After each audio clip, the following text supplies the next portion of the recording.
Hello, everyone, our Highland Church family and friends. I'm not sure I'm going to get used to this, but until BP gets back, this is what you're stuck with tonight. Hey, BP is on the phone with me. I thought it would be neat as we got started I got him on speakerphone, so hopefully y'all can hear him. Um,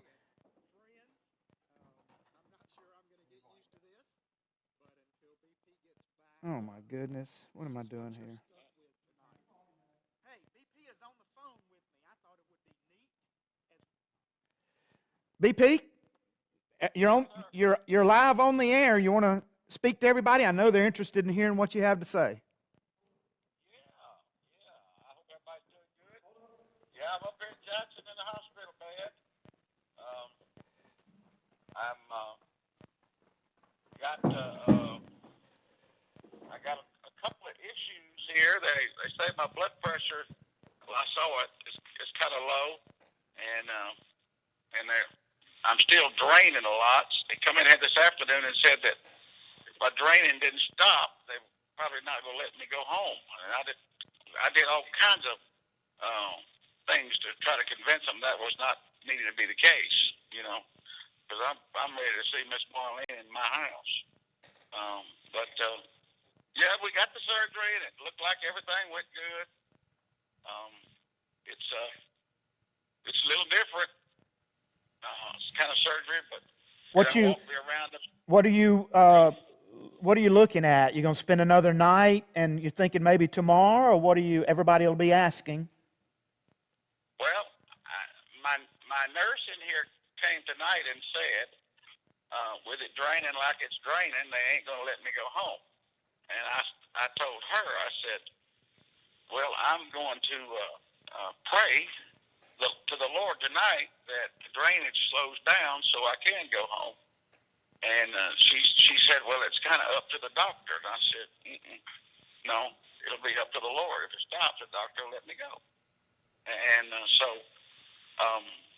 I'm thinking maybe tomorrow we get to come home, maybe tomorrow evening. But if it slowed down some, they done carried me up and down the halls and doing my what they call it, physical therapy. Right. So that's pretty tough, right? Smart, pretty tough. But I suspect I think I'm getting over it. I think I'm getting over it. I'm getting over it. So yeah, I'm glad that I can speak to everybody. I hope y'all are all doing well. I've been kind of out of the loop here since Tuesday. Don't know what's going on in the world or anything else, and I hadn't turned the TV on in this hospital room since the day I come in here, and just been doing a lot of reflecting and pondering and praying to the Lord, and which is a good thing. It's a great thing. But I hope everybody's doing good. And if it's the Lord's will, I will be on the air Sunday from the Cherokee Community Highland Baptist Church Studios. That's great. Greg helped me prepare a worship moment. So Sunday morning, the plan would be about maybe 10 minutes till 11. We can have a worship moment and then go right into your preaching service, brother. Well, that's what if the Lord continues to will it, that's what we're going to do. So I want to take up no more of your time. I want to get here where I can see you. Okay, BP. Tell everybody I said hey. I will. And y'all pray for me. Don't forget, just pray hard so I can come home. We will. There's people showing up on Facebook. I'm watching it on my little tablet here, and people are saying, "Hey, BP." So y'all can hear him on the phone. Y'all can drop him a text or call him. So thanks, BP. All right, man. Later. Appreciate you calling. All right, man. Bye. Bye-bye.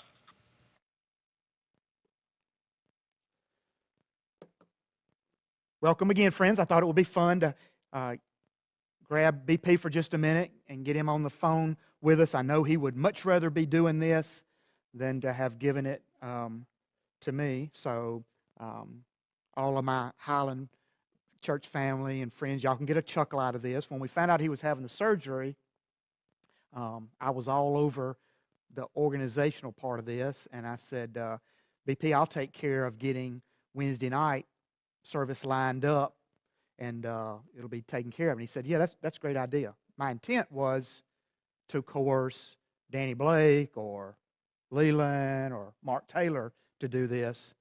Somehow or another, my I'll coordinate this turned into it was assigned to me. So there you go. This evening, I'm going to be looking over in the first book of Samuel, starting in the 15th. We're going to look in the 15th and 16th and 17th chapters. So if we were here on a Wednesday night, I would have to tell Johnny Hydale, we're going to start in 1 Samuel chapter 15. All right. So I'm going to step through a little bit of history. I told Mark the other day to keep me in his prayers if I prepared to do this. This is not my thing, this live streaming. It's my first time. I told Mark to prepare, but I very much enjoy Old Testament and then trying to relay that to everyday life for us. So I'm going to start in 1 Samuel 15. Now this is about time frame is about 1020 BC, and chapter 15 takes us through the end of the reign of King Saul. You'll remember King Saul, the first king of Israel. Samuel is the prophet. Chapter 15, verse 1, Samuel also said to Saul, the Lord sent me to anoint thee to be king over his people, over Israel. Now therefore hearken unto him the voice of the words of the Lord. And as you continue down into chapter 15, you find out that what God's telling Samuel to instruct Saul to do is to attack and wipe out the Amalekites. When the Israelites came out of Egypt, and one of the first hurdles they had to get over was the Amalekites attacked and harassed them severely. God said it's time to get rid of them. So he instructed Samuel to tell Saul to go wipe out their people, wipe out their king, destroy all their goods, their produce, their animals, etc. So 1 Samuel 15, chapter 11, we find that Saul smote the Amalekites and destroyed, but he kept King Agag, the king of the Amalekites, he kept him alive. That's not what God said. Saul kept some of the best of the animals, sheep and oxen and different things. That's not what God said. In verse 11, we read, and it repented me, this is God talking to Samuel, it repented me that I have set up Saul to be king, for he has turned back from following me and has not performed my commandments, and it grieved Samuel, and he cried to the Lord. So Samuel then goes back to Saul and challenges him. In the scripture here, one of the places you read is Samuel asked Saul, if you did everything God told you to, why do I hear sheep bleating and oxen lowing in the background? So he challenged him on that. Saul, of course, his excuse was, well, I destroyed everybody. I kept King Agag, and the people kept the best of the sheep and oxen to offer sacrifice. So that sounds pretty good, but that's not what God instructed. We go on into the chapter towards the end, and in verse 28, and Samuel said unto him, the Lord hath rent the kingdom of Israel from you this day, and hath given it to a neighbor of thine that is better than you are. So Samuel basically tells Saul, God's through with you, I'm through with you. As Samuel turns to walk away, Saul reaches out, grabs his cloak, and it tears. And so, thus the words here, the Lord hath rent the kingdom of Israel from you this day. Just figuratively, just as Saul had torn Samuel's. So God takes the kingdom away from Saul.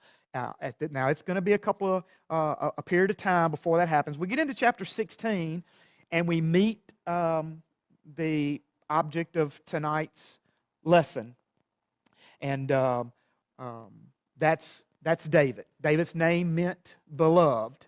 God questioned in the early part of the chapter in in 16, God questions Samuel and says, "Why do you continue to mourn for Saul? Haven't I told you my instructions?" And God's telling Samuel to move on. He says, "Take oil, fill your horn, and go to Bethlehem and find a man named Jesse." Jesse was probably in Bethlehem at that time. He was probably a city leader, a standout in there. He had 8 sons, so he obviously had a huge family in that area.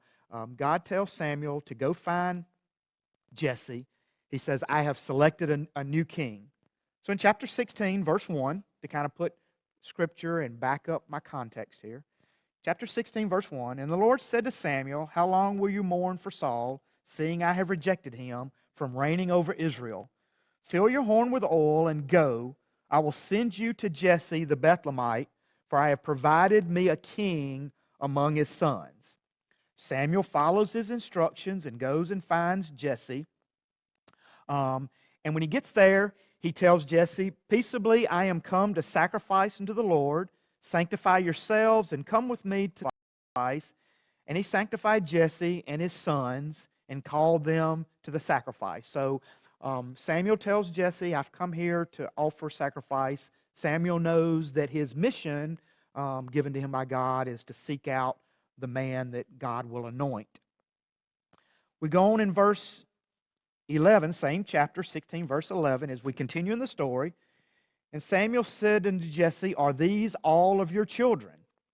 So Jesse trotted out, y'all know the story, Jesse trotted out 7 sons, tall sons, stature. 3 of these sons served in Saul's army. So these men had proven themselves. You can imagine what kind of men Jesse trotted out as he went from the oldest down the line, showing his most proud sons down the line. You can imagine how that happened. But we get into verse 11, and Samuel says, and each time God says, "No, this is not the one." And after 7, Samuel asked Jesse, "Are these all your children?" Jesse says, "There remains yet the youngest, but he keeps the sheep." Samuel said to Jesse, "Send and fetch him, but we will not sit down until he's come." Jesse sends for David. David comes and stands before Samuel. And in 12 there, going into verse 13, God tells Samuel, "This is him. Arise, anoint this young man, for this is he." Verse 13, "Then Samuel took the horn of oil and anointed him in the midst of his brethren." All the family and probably the whole tribe there that lived in Bethlehem were there present for this sacrifice. God's prophet was in the area, so it was a big deal that he had showed up. "And anointed him in the midst of his brethren. The Spirit of the Lord came upon David from that day forward. So Samuel rose up and returned back to Ramah." So finally, Jesse finds this 8th son, brings this 8th son forward. Samuel looks at him. God says, "This is him. This is who I have chosen." And it says a key part of this story is that the Spirit of the Lord came upon David and was there with him. We get into chapter 17. Don't you love this story of David and Goliath? It's one of my favorite Old Testament stories. We get into chapter 17, and we find out about Goliath and David and Goliath's battle, their fight. So we're going to continue into chapter 17. So we have 11 whole people watching. I see April and Linda and Deborah White and Mark. Mark, you saying a little prayer for me there, brother. So let's go into chapter 17. In the very first verse, "Now the Philistines gathered together their armies in battle and were gathered together at Sokoth, which belonged to Judah, and pitched between Sokoth and Ascah in Eshdemim." That's how I'm pronouncing it, and I'm sticking with it. So the Philistines organize and come out and gather against Israel in the valley of Elah to challenge Saul and God's army. They bring forth a champion. Y'all know the story. They bring forth a champion named Goliath. And every day, every morning, he comes out and challenges the army of Saul. In the 3rd and 4th verses there, and the Philistines stood on the mountain on the one side, and Israel stood on the mountain on the other side, and there was a valley between them, Elah. And there went out a champion out of the camp of Philistines named Goliath of Gath, whose height was 6 cubits and a span. This man, I don't have to repeat the story to you guys. Y'all know this. This guy was huge, 9 feet, 6 to 9 inches, something in that range, 9.5 feet. He had to weigh over 400 pounds to be that huge of a, maybe even more than that. The scripture tells us that how big and strong he was. His breastplate, his main piece of armor, not his shoulder, not his greaves, not his helmet, just his chest plate that covered his torso weighed, best I could figure, converting shekels to pounds, weighed over 125 pounds just for that one piece. This guy was huge. Let's see, where did I leave off? Verse 8. And he stood and he cried to the armies of Israel, and he said to them, why are you come out to set your battle in array? Am I not a Philistine, and you servants to Saul? Choose you a man for you, and let him come down to me. So he's basically throwing out the challenge that Goliath says, you send your champion, I'm the champion of the Philistines, and we'll fight here in the middle, in the bottom of this valley, and we'll settle this between men. Of course, we know that this rocked on for about a month. Every day, Goliath going out challenging. Saul looked for volunteers. No one would volunteer. All of his army was scared to death. So this rocked along for about a month.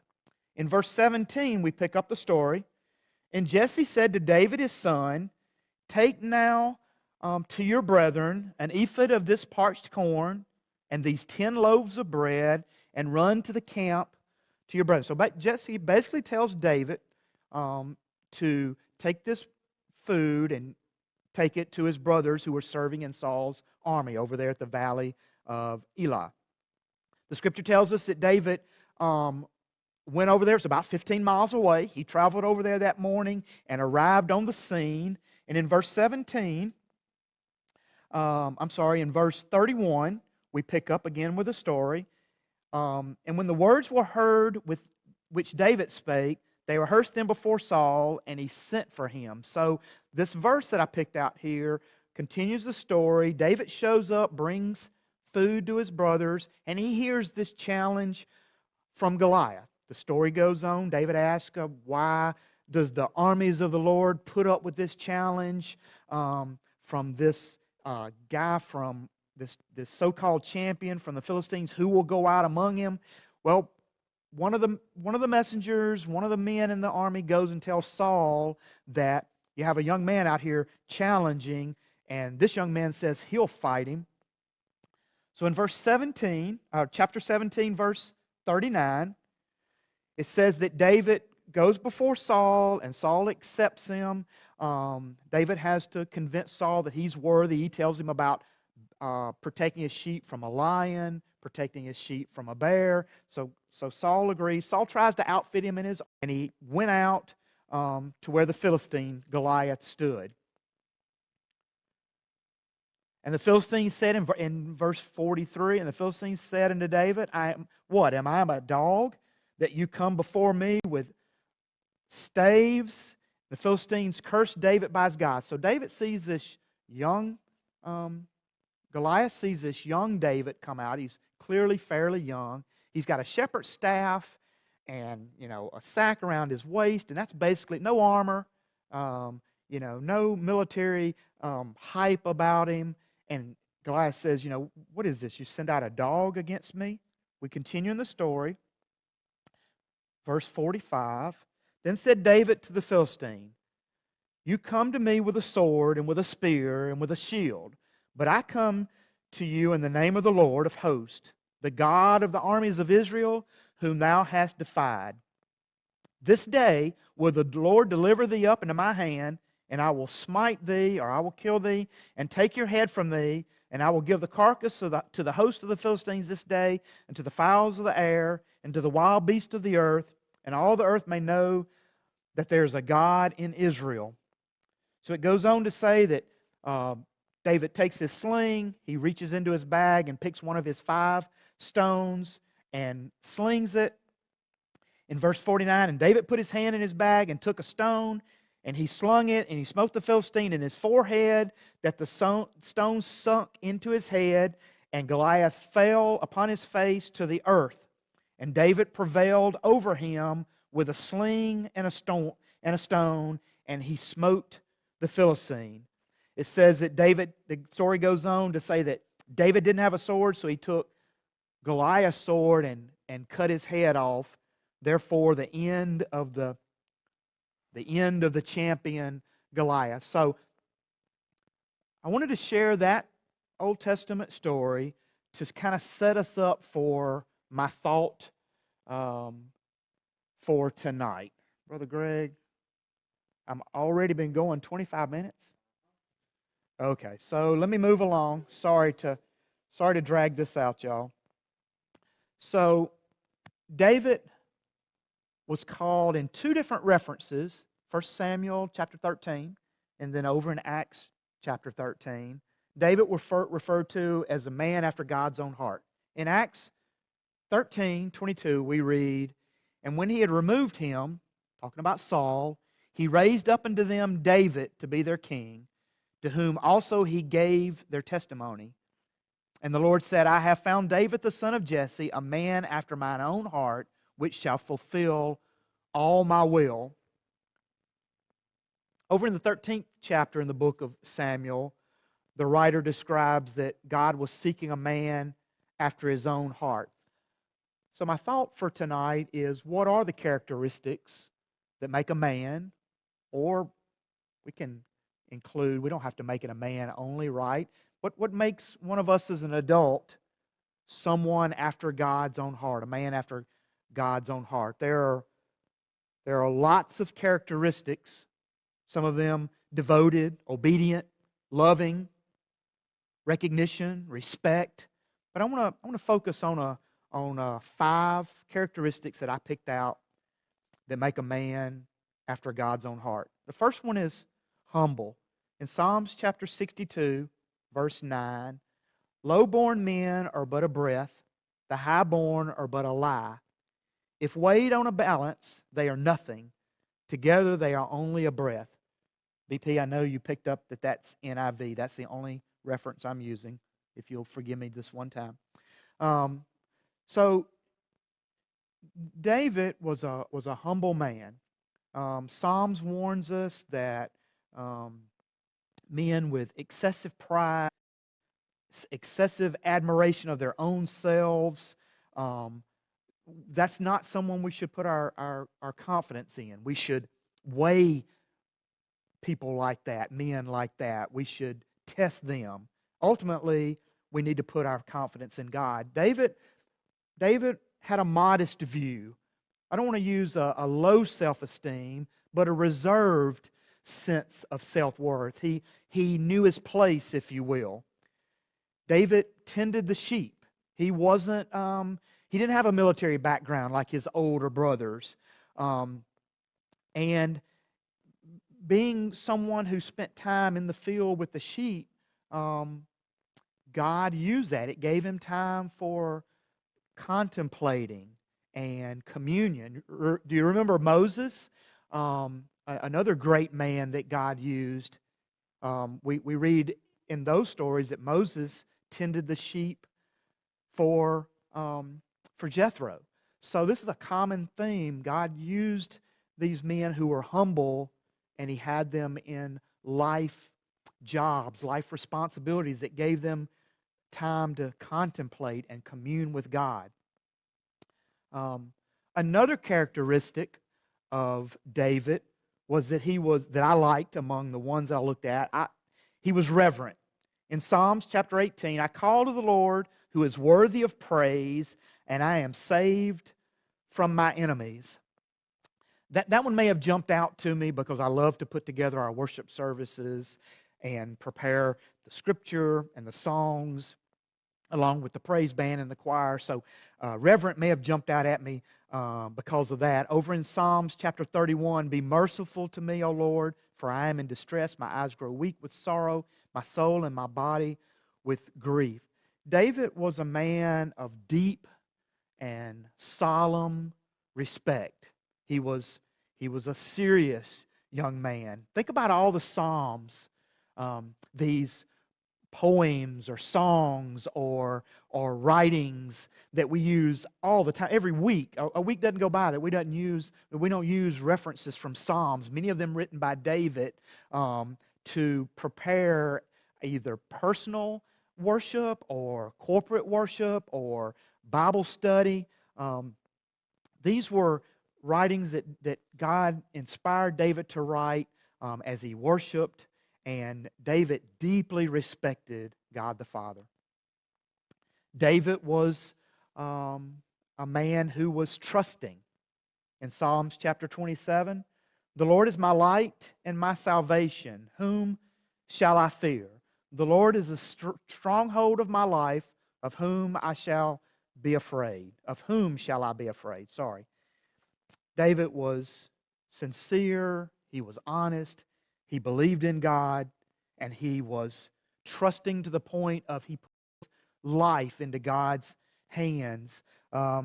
Remember after God basically told Saul that he was no longer going to be king, but before he passed away, Saul chased David, right? There were times that David and some of his loyal men hid out in caves. It was during that time that David once again put his hands put his life in God's hands, just like in the story of Goliath here.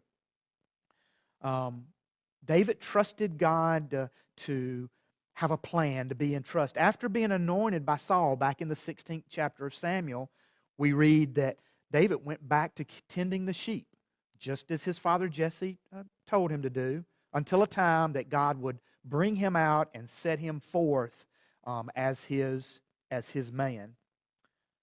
David was also, another characteristic, David was also faithful. Psalms chapter 23, verse 6. Surely goodness and love will follow me all the days of my life, and I will dwell in the house of the Lord forever. How many times have we used that wonderful verse? David was loyal. He was constant. He was steadfast.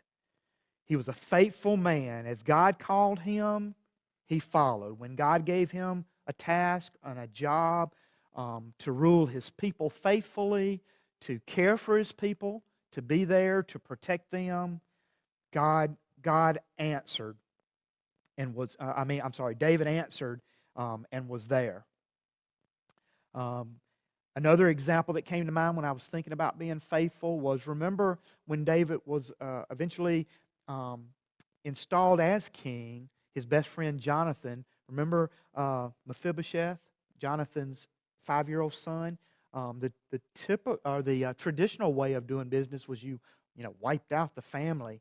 But David and Jonathan were Saul's son Jonathan. They were close friends, and David made a commitment and followed through on that commitment. He was faithful, and he took care of this 5-year-old boy that was crippled, and he kept him at his table and fed him from his kingly table. David was a faithful man. Lastly, as I work towards wrapping up here, David was a repentant man. In Psalms chapter 25, for the sake of your name, O Lord, forgive my iniquity, though it is great. We all know the story of David and Bathsheba. We know the mistakes that David made. Even being a man after God's own heart, he made mistakes.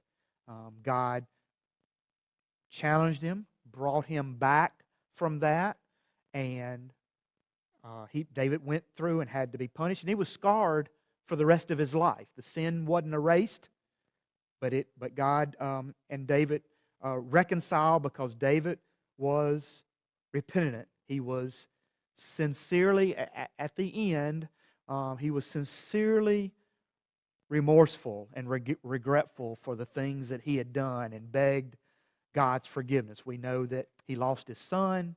We know that his household was a house full of difficult family issues for the rest of David's life, including up to David wasn't even allowed to build the temple.